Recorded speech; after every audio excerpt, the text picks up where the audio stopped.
Hello my friends, I'm Rick and this is your seat at the table. I got little Missy sitting right here to the right of me, and I got Frankie sitting back here in the back. It's actually not too bad out here today. We've got, let's see if we can turn the volume up on this thing. It's up as high as it's going to go. And then this, your device is risky being out of date. It will need to restart several updates, and yeah. So what we're looking at here is issue 14 of Battletechnology, the magazine of combat for the 31st century. What hit us? This is valued at $5. $5 in the 90s, I believe, was when this came out. What year, exact year? We got anything down here? Sometimes I can find them right off the bat. Sometimes I gotta bounce around looking for them because sometimes they just leap out at me, and other times not so much. And the print on this is so tiny. Even with my glasses on, I'm having trouble reading it, so I don't know what exact year this was. It says issue 14 for May of 3050. Honor has no price. Reprint from Comstar today. To take down the Jolly Roger. When the levee breaks. And we have the various departments. We look at things seemed pretty bad just now. So right now, this is when the clans are first hitting the periphery, just starting to hit the edges of the houses. And the houses are now starting to react to it, still trying to figure out just what and who we are. Then we have this will be nostalgic for some of y'all, the Crescent Hawk's Revenge. I never played this. I never had this video game. I never had a computer that I felt was sufficiently powerful enough to run it, but for one reason or another, I never got it. And it probably was a money issue back then. I've always been poor. How hard I work, how much I've tried to advance myself, I can never seem to get past that lower income bracket, no matter what I do.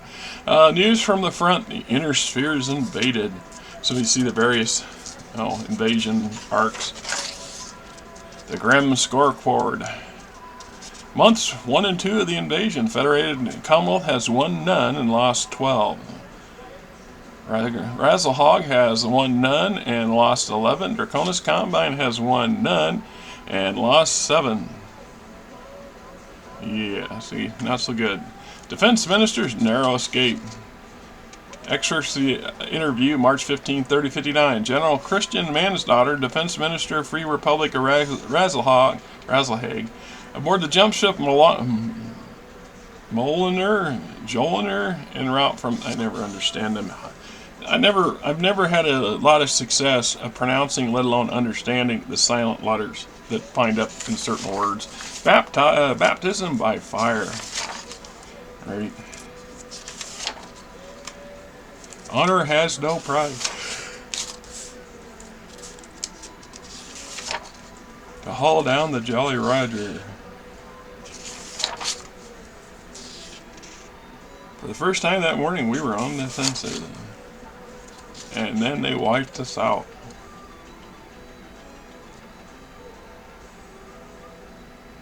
Right. Mercenary in the mid-century, Part 1. The following article does not necessarily represent the official editorial opinion of Battletechnology magazine. Since the end of the Fourth Succession War nearly 22 years ago, some interesting trends would seem to be noticeable in the mercenary trade. This article will study some of the more prominent ones. Alright. Many of the larger, more reputable mercenary units, most notably the Eridani Light Horse and the Wolf's Dragoons, have sought to remain with a single employer for longer and longer terms. The Eridani Light Horse has remained with the Federated Commonwealth for nearly 50 years now, and the Wolves have stayed with the same employer since the mid-28. Unprecedented step. Well, their original goal and purpose has been served and no longer applicable, so they don't need to keep changing houses to test the waters for the clan invasion. It's already over with. When the levee breaks. Wow. Bad weather and terrain. Bog down. Heat from excessive weather. Excessive hot. Melee in the mud. Have you ever wanted to go far and away? In the Far and Away magazine, I bought a couple of copies of that back in the day. I didn't buy a lot of them, but I did. The Lust for Lost Tech. Scenario MechWarrior BattleTech Part 2. Right. Timeline for Comstar. Gnosis Training Sim. Theoretical Situation. Battle for Albet. Dakota Shrift Periphery Region. Hiring Hall, the Stalking Rhinos, another Merc unit.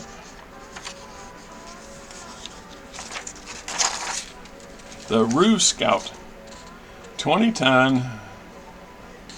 Said background, limitation on terrain is the design flaw common to hover vehicles. The Star League solved the problem with the Kanga.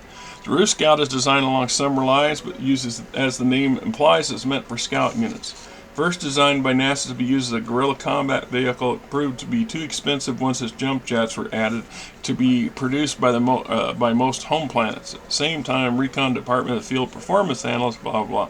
So we got a 20-ton Humber jet with a GM75, cruise speed 86 kph, maximum speed 129 kph, jump jet capacity, includes a machine gun, 2 pulse medium pulse lasers, and 1 medium laser. Can't say I've ever fielded one, so I don't know if they're good or bad.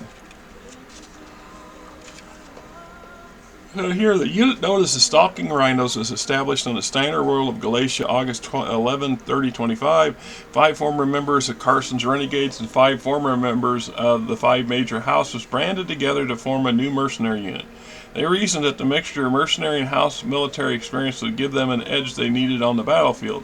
The most experienced combat officer, Tai Bobby Howell, formerly of the 2nd Profesina Hussars, was elected to the commander. By pulling their resources and calling in a few favors, the unit was able to field a force of 10 mechs, 2 aerospace fighters, and 1 Union-class drop shuttle or ship by the end of October. All right, there you go.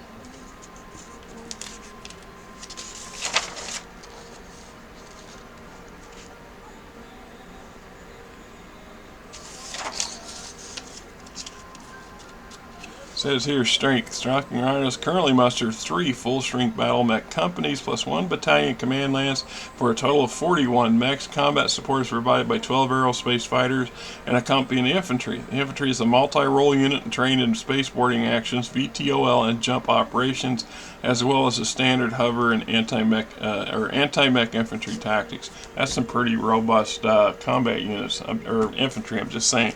Very well-trained unit. We get our TNO. I always like the TNOs because it really gives you a flavor of how big they are and what you're looking at.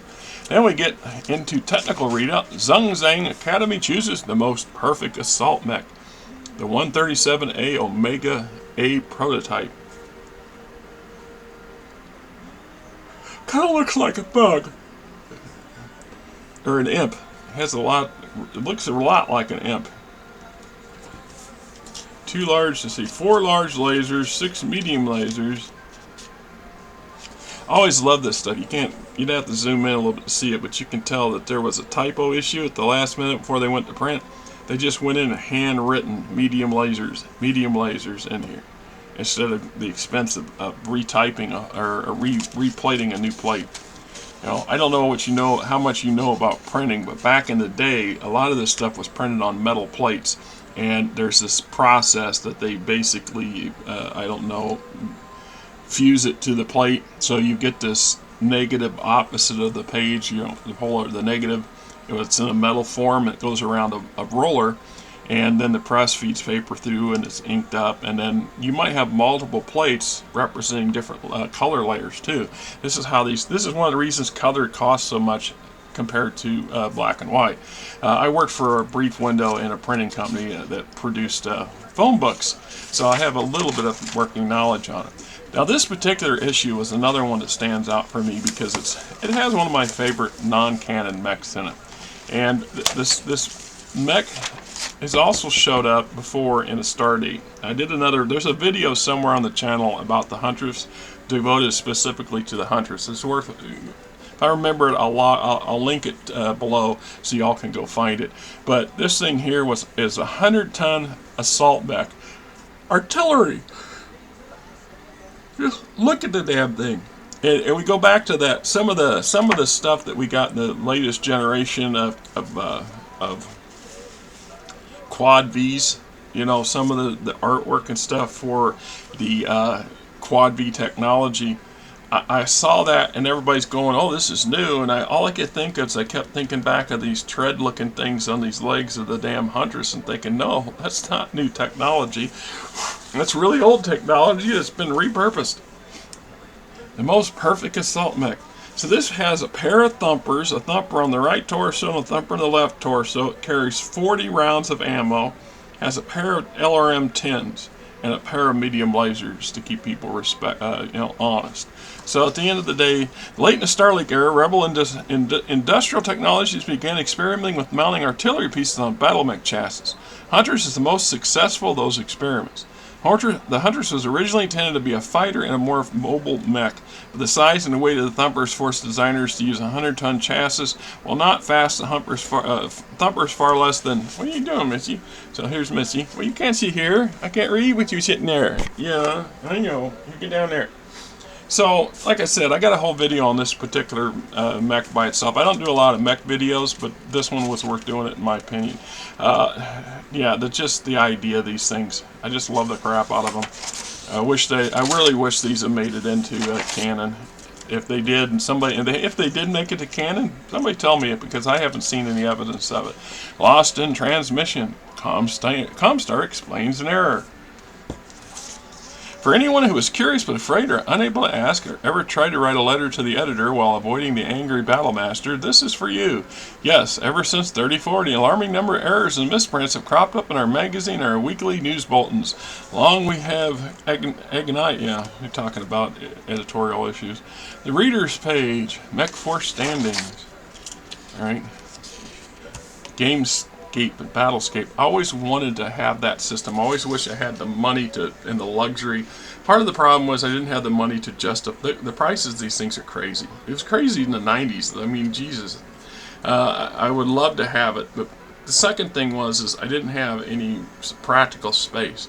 If I had a decent job where I had a modern house with a full basement and I had a room for my own war room or game room or something, that might have been different. But the fact of the matter was it just wasn't a practicality thing for me, and so I passed up on it like a lot of other stuff. So we got Target in the Bargain, Battletechnology, the magazine of the combat in the 31st century, Battletechnology, the Warriors, right? So this was, like I said, I really enjoy these things, and I was sad to see them go, and I wish they would, resurrect them and something similar to it. But there's a lot of work that goes into making something like this, so it's understandable why they didn't. Anyway, I'm me, you're you. Little Missy's over here. Frankie's still behaving herself. She's back there on the corner, or perched on some stuff on the table back there. Till next time.